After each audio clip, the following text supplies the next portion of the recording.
all. Mrs. Beckman here.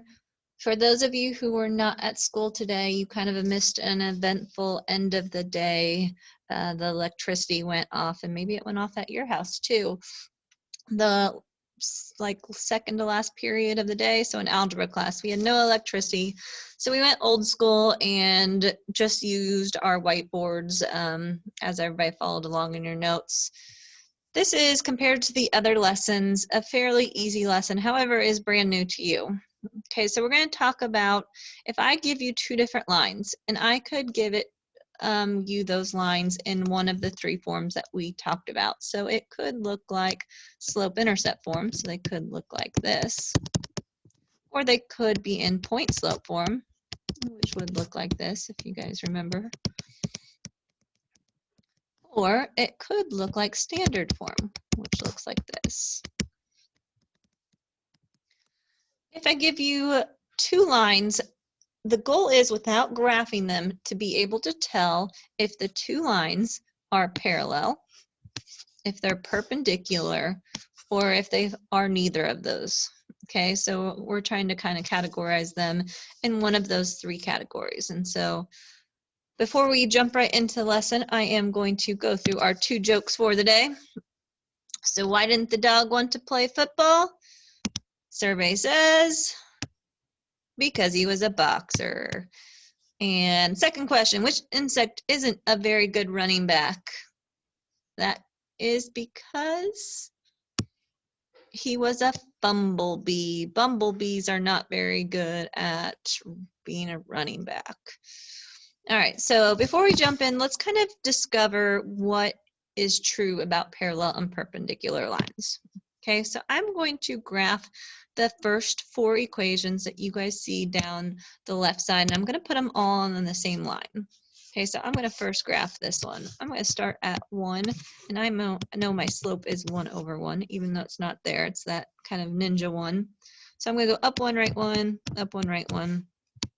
This is just a quick review of slope-intercept form, how to graph.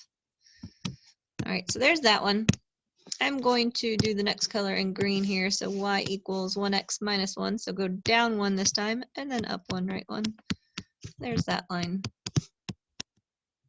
It's just a really quick sketch. I can do the next one in purple.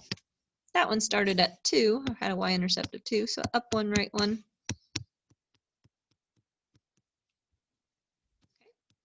And I'm going to do one last one. This time I'll do it in blue. So go down 3 as your starting point, and then up 1, right 1, up 1, right 1. And if you notice, all these lines are going the same direction. And we're going to talk a little bit more about what else is common in these here in just a second. But let's go ahead and graph the second example. Again, I'm going to graph the first one in pink here. It started at positive 1, and it went down 1, right 2, since it had a negative slope. Okay, there's that first one. And the second one I'll graph in green here. This one started at negative 1. Again, went down 1, right 2, down 1, right 2, or up and left. There's that one.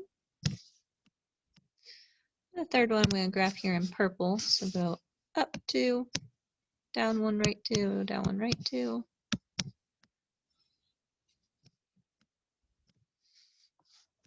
And the last one I'm going to do in blue again. This one started at negative 3, so 1, 2, 3, down 1, right 2, or up 1, left 2.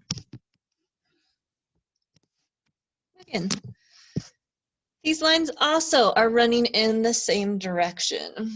And by now, some of you may have guessed what kinds of lines these are. We call these lines that run in the same direction, we call them parallel lines. And what makes them parallel is that these lines will never cross, or they will never intersect. No matter how long that those lines go on forever, they will never, ever cross. Okay, so that's what makes them parallel. Now in class, we kind of looked at what was similar about all of these lines. Like, what did they have in common? And so looking at the second one, they all have different y-intercepts, but if you notice them, they all have the same slope. Same with the first one. They all have different y-intercepts, but they all have that same slope of 1/1. So I can now tell, because it's easy to tell if lines are parallel, but when you graph them, but it's hard to tell if you're just looking at equations, and that's kind of our goal for today, is to be able to tell if two lines are parallel just by looking at their equation. So the way of doing it is to look at their slope. They must have the same slope, but they have to have different y-intercepts. And so if it has both of those things, same slopes, different y-intercepts, we know that the two lines are going to be parallel. So if I gave you a line that had, let's say, a slope of 1/3, so y equals 1/3 x plus 2, I know that if I had another graph, that it should have the same slope. So I know that these two lines are parallel, even without graphing them, because I know that their slopes are the same, but their y-intercepts are different. Okay, so let's move on to the other type of problem here. So let's do another quick discovery. I'm going to graph the first one of starting at 1 and up 1, right 1.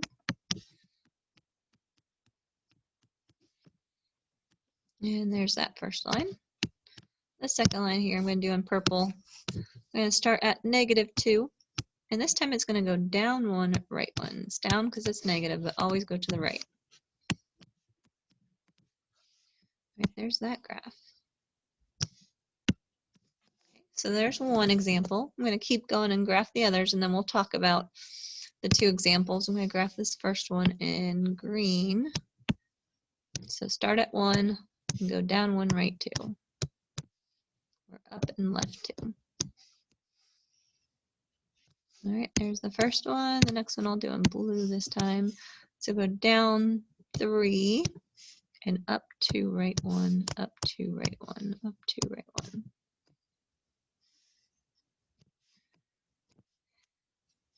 All right, and I'm going to do this third one. And do the first one in purple. So start at 1, go up 1, right 3, or down 1, left 3. There's that one. And then the next one I'll do in pink here, go down 2, and then since it's -3, I'm going to go down 3, right 1. Uh-oh, that goes off the graph, so I'm going to have to go up 3 and left 1. Up 3, left 1. There's that one. All right, and this one is kind of the exception to the rule, so I'm going to kind of block this one off because there is something a little different for this one. So if you remember from yesterday, we talked about how there are special equations that are x equals or y equals, and those are the horizontal and vertical lines. So if it's y equals and you're trying to graph it, find the y-axis and put the point 2 on your y-axis. And then, so the y-axis is running up and down. This equation, or this line, has to cross it, so it's going to go the other direction. It's going to go straight across. It has a slope of 0. And if it is x equals -3, this time you don't find the y-axis. Since it says x equals, you find the x-axis. And you find -3 on the x-axis, and it has to cross the x-axis. So the x-axis is going left to right. This is going to go the opposite direction, and it's going to go up and down. All right, so what do we call these lines? These lines are called perpendicular. Okay, let's talk about what makes them perpendicular. So notice I just made a square right here. I'm even going to color it in. So if I put this square right in the corner where they intersect, I get that perfect square no matter where I put it on the graph. Okay, and if I drew really straight lines, it would be even closer to perfect. I'm going to go down here and turn my square again. And again, I can put it anywhere in that corner, and I should do that. That square is called a 90-degree angle. And so when the lines meet at 4 90-degree angles, we call them perpendicular lines. You guys will talk about this a lot in geometry next year. Okay, so that's one of our definitions. Perpendicular lines, two lines that intersect to form right angles. And as you guys saw in the last few examples, they actually form 4 right angles. All right, ways of telling without a graph. So just by looking at the equations was a lot harder for students to talk about. I think graph 2 and 3 are the easiest to kind of figure it out if you look at them. Okay, and my hint is it has nothing to do with the y-intercepts. It has everything to do with the slopes. So if you notice about this slope and this slope, so we have -1/2 and we have 2. And down here we have 1/3 and -3. Okay, so one thing that is true about them is that one has to be negative and one has to be positive. Okay, so one positive, one negative for them to be perpendicular. The other thing that has to be true is that they have to be reciprocals. And if you remember, reciprocals were the flipped fraction. So if we're talking about 1/2, like the question number 2, the flipped fraction would be 2/1 or 2. Okay, so that is the two things that has to happen. They have to be opposites, one positive, one negative, and they also have to be reciprocals. And some people are asking, well, what about the first one? Well, that number in front is 1/1. Okay, so if I would find the reciprocal of 1/1, that would still be 1/1. And then just one has to be positive, one negative. So this was still opposite reciprocals, even though it just looks like opposites. And then the last case is anytime we have horizontal and vertical lines, they are always going to be perpendicular to each other. That's kind of the one exception to the rule of being opposite reciprocals. Okay, so this is what the book says. The book says that if you multiply them, you get an answer of -1. But I like, instead of that definition, I like to say that they are opposite reciprocals. Again, I also mentioned this. It could be one a horizontal line and one a vertical line. That is also true. So I'm going to give you an example so you can kind of visualize this. If I have one equation that is the slope of 2/3, I want another equation, and again, it doesn't matter what my y-intercept here is, preferably different, but I want my slope to be opposite. So if one's positive, I want the one to be negative. And then reciprocal means to flip the fraction. So -3/2. These two lines would be perpendicular.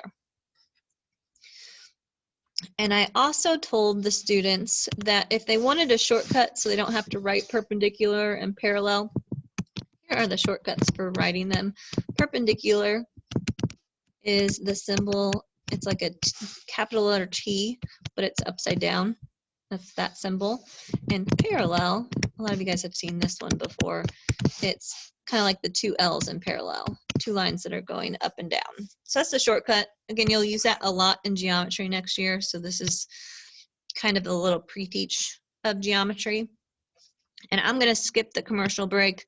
I'm just going to go through the last 3 examples that kind of look like the homework.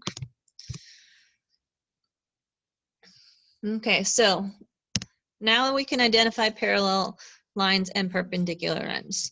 Remember, parallel is the same slope, and perpendicular was opposite reciprocals. Okay, so notice this first equation is in standard form, and this one is in slope-intercept form. Notice this one, the slope-intercept form, has the word slope in it. Hence, you can look at it right away and find what the slope is, because that's what I'm looking for, their slopes. I just want to compare their slopes. So the second one has a slope of 3/4. Okay. Now the first one, standard form, does not have the word slope in it, so I need to manipulate it. And my goal is I want to take it from standard form to slope-intercept form. In other words, I want it to look like y = mx + b. So So I'm going to solve for y. So I'm going to get negative 3y by itself first. I'm going to send the 4x to the other side. So I'm going to subtract that 4x. So that's going to give me negative 3y. I'm going to put the x term in front and then the constant. And if you remember, we want to divide by that coefficient, but don't just divide one of them, divide them each by that negative 3. So this equation of the line is y equals, and be careful of this, people are still making mistakes with this, a negative divided by a negative is a positive 4/3. And then I have a minus 3 here. All right, so if I'm looking at this slope is 4/3 here. Now it's easy to tell. And so if I'm comparing them, remember, parallel means same slope. Well, they're not parallel. Perpendicular means they're opposite reciprocals. They are reciprocals, but they're not opposites. One has to be positive, one has to be negative. So these are not perpendicular either. So this falls under the category of neither. They are neither parallel nor perpendicular. And sorry, I accidentally skipped example A, so I'm going to go back and do example A now. All right, so example A. You look at these, one of these is in a form that you recognize. The second one, that is in point slope form. Now notice it has the word slope in it, so I can find the slope right away. If you remember point slope form, it was always what was right in front of the parentheses. So 4/5. Example A is not really in any type of form. It's close to standard. It's close to slope-intercept form. I don't want to put it in standard. Standard doesn't have the word slope in it. I want to put it, again, like the last one, into slope-intercept form. So y equals mx plus b. That way I can find my slope. So the only thing I have to do here is get rid of the 4. So I'm going to divide everything by 4. That would give me y equals negative 5/4 x plus 3. Okay, again, I don't need the whole equation. I really just need to compare the slopes. So here we have negative 5/4, and if I compare it to this one, which was 4/5, not parallel, they're not the same. In terms of perpendicular, are they opposites? Yes. Are they reciprocals? Yes, they are. So our answer to this is that these two lines are perpendicular. Again, you can use the shortcut method of just the symbol when you write your answers. All right, last problem. You can pause it here and try this one on your own, or you can just go through the explanation with me. If you look at the two problems, one of them is already in a form that you recognize. It's the second one again. This one is in slope-intercept form. Notice it has the word slope in it, so you can find your slope right away, which in this case, it's negative 1/6. The first one is not in any kind of form, but I'm going to put it in slope-intercept form by dividing by 6 to everything to get the y by itself. And I know that in front of that x there is a ninja 1, so that's negative 1/6x, and then plus 1. All right, so now I can find the slope. This slope is negative 1/6. Well, so was the slope of the second one. And so these two lines are parallel.